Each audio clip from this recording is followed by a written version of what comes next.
राष्ट्रवादी काँग्रेसच्या विलीनीकरणासाठी शरद पवारांनी कुणाला प्रस्ताव दिला नाही ना पवारांना कुणाचा प्रस्ताव आला, काँग्रेसचा दावा सुप्रिया सुळेंनी फेटाळला। मुख्यमंत्री फडणवीसांकडून भीमाशंकर मंदिर विकास आराखड्याची पाहणी, प्रशासनाकडून खूप वेगानं आणि चांगलं काम सुरू, मुख्यमंत्री फडणवीसांची माहिती। पंढरपूर मंदिर 2 दिवस दर्शनासाठी बंद राहणार, मूर्तीचं आयुष्यमान वाढवण्यासाठी संरक्षक आवरण देण्यात येणार, तर 23 आणि 24 जूनला दर्शन बंद। अयोध्येच्या राम मंदिर दानपेटी चोरी प्रकरणामध्ये एसआयटी स्थापन, 3 सदस्यीय समिती या प्रकरणाचा तपास करणार, मंदिर ट्रस्टनं एसआयटी स्थापन करण्याची केली होती मागणी।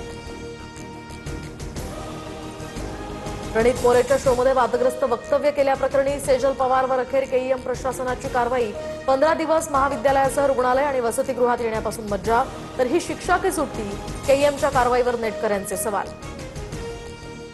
वादग्रस्त स्टँडअप कॉमेडियन प्रणित मोरेचा अखेर माफीनामा, माझी सगळ्यात मोठी चूक होती, मला एक संधी द्या, चांगला माणूस बनून दाखवीन, सोशल मीडियावर व्हिडिओ पोस्ट करत प्रणित मोरेची दिलगिरी। अमरावती वर्ध्यासह हिंगोलीमध्ये जोरदार पावसाच्या सरी, अमरावतीमध्ये रस्त्यावर झाड कोसळल्यामुळे वाहतूक विस्कळीत, तर हिंगोलीच्या कळमनुरीमध्ये नाले ओव्हरफ्लो, रस्त्यावर गटारीचं पाणी। छत्रपती संभाजीनगरच्या फुलंब्रीमध्ये वादळी वाऱ्याचा हाहाकार, भिंत कोसळून बापलेकाचा जागीच मृत्यू, तर 7 वर्षाच्या पुतण्या सुद्धा जखमी, आडगाव खुर्द इथली धक्कादायक घटना।